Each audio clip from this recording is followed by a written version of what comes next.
Shalom, salam podcast M116 Mazmur pasal 1 ayat 1 sampai ke 6 yang menjadi dasar podcast kita untuk hidup kita makin hari makin baik dan makin benar.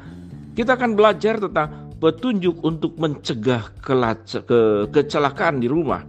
Kita menghabiskan sebagian besar waktu kita di rumah, dan rumah kita adalah tempat teraman dan paling nyaman bagi kita, di mana kita dapat menemukan perlindungan. Anehnya, rumah kita itu juga yang menjadi sumber kecelakaan dan berbahaya bagi kesehatan seluruh keluarga kita. Rumah kita memiliki banyak bahaya karena apapun bisa terjadi di sana. Dua area yang paling berbahaya di rumah yang dapat menyebabkan cedera dan kematian adalah dapur dan kamar mandi. Korban kecelakaan di rumah sebagian besar adalah anak-anak, orang tua, dan hewan peliharaan. Peristiwa kecil yang sering terjadi di rumah dan dapat menyebabkan luka dan kematian adalah luka bakar. Luka bakar terjadi pada saat tubuh kita terkena api dan air panas saat berada di dapur dan kamar mandi. Pada akhirnya, kita harus dibawa ke ruang gawat darurat dan tinggal di rumah sakit selama beberapa hari. Kita tidak akan pernah bisa menghilangkan semua potensi bahaya yang ada di rumah kita, tetapi kita dapat mengurangi risiko kecelakaan secara signifikan dengan disiplin dan waspada.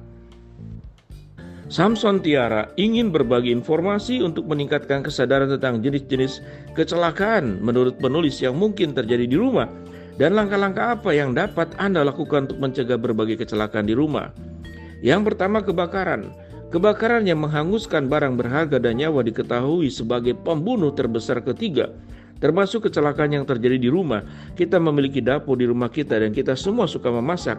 Tetapi tahukah Anda bahwa dapur itu memiliki barang-barang dan peralatan berbahaya seperti makanan panas, perapian terbuka, kompor, korek api, dan gas. Kompor menimbulkan bahaya yang signifikan karena berbagai alasan. Terkadang kita memasak makanan kita dengan cara yang salah dan itu juga memicu kebakaran yang berujung pada sebuah insiden. Kita harus benar-benar memperhatikan cara kita memasak dan cara merawat dapur. Selain kebakaran di dapur, barang-barang lain seperti pengering rambut, setrika pakaian, pemanas air, radiator, mesin cuci, air panas di kamar mandi, dan dapur dapat menyebabkan luka bakar.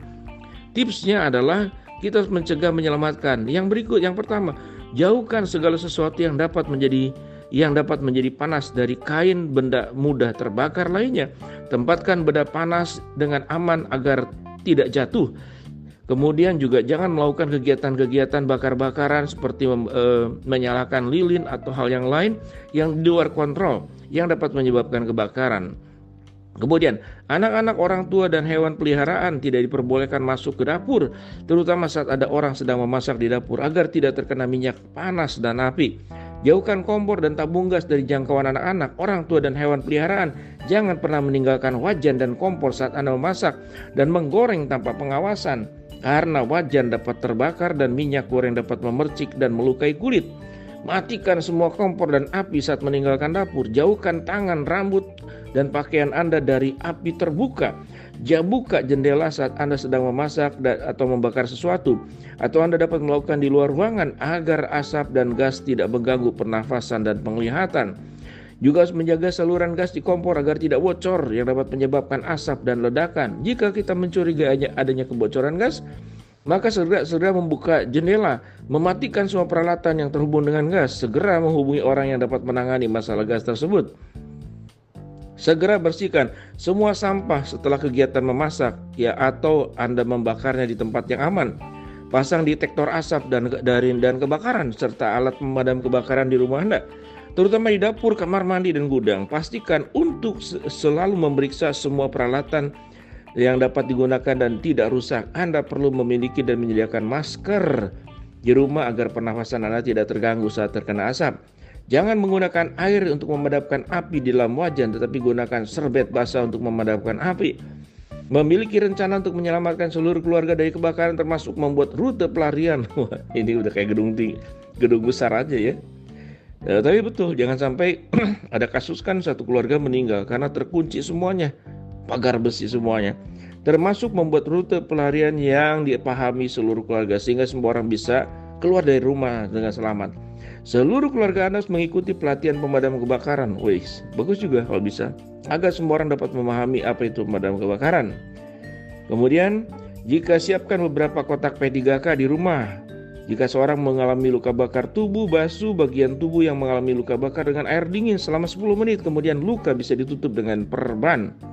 Listrik dan sengatan listrik, kita juga sangat membutuhkan listrik, tetapi listrik juga dapat membahayakan kita.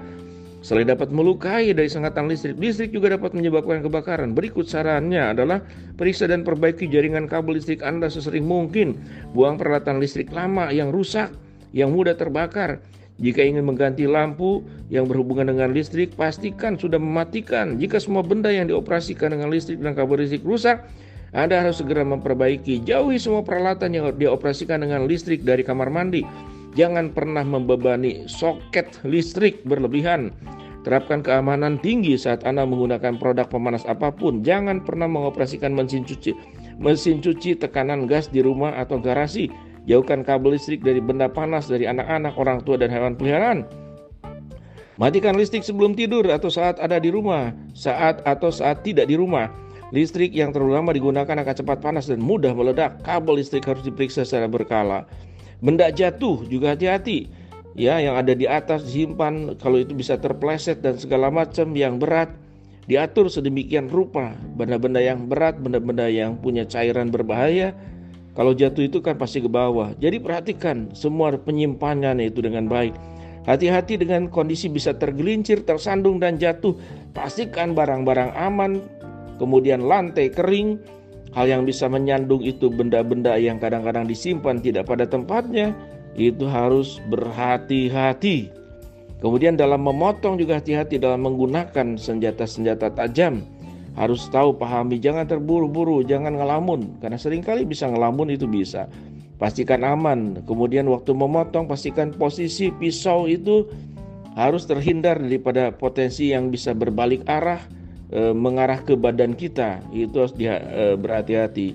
Bakteri dan keracunan untuk barang-barang yang kemudian sudah kadaluarsa makanan, snack, ya buang. Kemudian hati-hati juga dengan bisa tenggelam kalau punya kolam renang. Ya, jadi itu berhati-hati. Demikian kurang lebih yang perlu kita pelajari bersama, sahabat podcast M116. Saya doakan semua keluarga baik-baik saja. Peristiwa-peristiwa yang terjadi di dalam keluarga-keluarga karena kecelakaan di rumah, dengan tips yang disampaikan ini, kita boleh semakin berhati-hati dan selalu aman, selalu sehat satu keluarga. Tuhan memberkati. Shalom podcast M116.